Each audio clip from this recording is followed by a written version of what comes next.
लक्षात ठेवा, त्यावेळी प्रत्येक आईच्या पिठामध्ये होता मायेचा गंध, म्हणून माणसाला सुद्धा होता माणुसकी जपण्याचा छंद. जात गेलं गिरण्या आल्या आले पुन्हा डंग, माणसाने सुद्धा बदलले इथं माणुसकीचे रंग. यंत्राच्या सोबत राहून दादानो मातानो आपण यंत्रासारखं वागतोय. लक्षात ठेवा, यंत्राच्या सोबत राहून आपण यंत्रासारखंच वागतोय. शोकांतिक आहे आपली, माणसाच्या गर्दीत राहून सुद्धा आज आपण माणूस शोधतोय, आज आपण माणूस शोधतोय.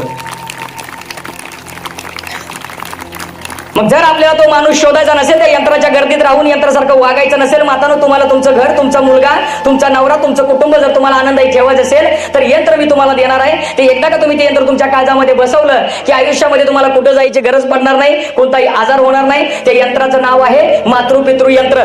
जगाच्या रंगमंचावरचा छोटासा कलाकार जो पाहतो रोज एक नवं स्वप्नाने करत असतो प्रयत्न ते करण्याचं साकार. नको आहेत मला ते पुरस्कार, सुवर्ण, रौप्य आणि काश्य.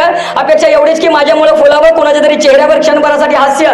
जगद्गुरु तुकोबाराय आणि ज्ञानेश्वर माऊली यांच्या ज्ञानानं, छत्रपती शिवाजी महाराज आणि संभाजी महाराज यांच्या पराक्रमानं, राजहर्षी छत्रपती शाहू महाराज व क्रांतिज्योती ज्योतिबा फुले यांच्या विचारानं आणि विश्वरत्न डॉक्टर बाबासाहेब आंबेडकर यांच्या कर्तृत्वानं पावन झालेल्या या महाराष्ट्र बंधन करून ज्या बापानं माझ्या जन्माचं बीज रोवलं त्या बापाला, आणि ज्या आईनं शहरातील सर्व आडे एकाच वेळी मोडल्यानंतर ज्या वेदना होतात त्या वेदना सहन करून मला जन्म दिला, त्या आई वडिलांना वंदन करून तुमच्या समोर मांडणार आहे आनंदाई जीवनाचं खरं खुरं सूत्र, जे बदलून टाकेल तुमच्या आयुष्याचं चित्र.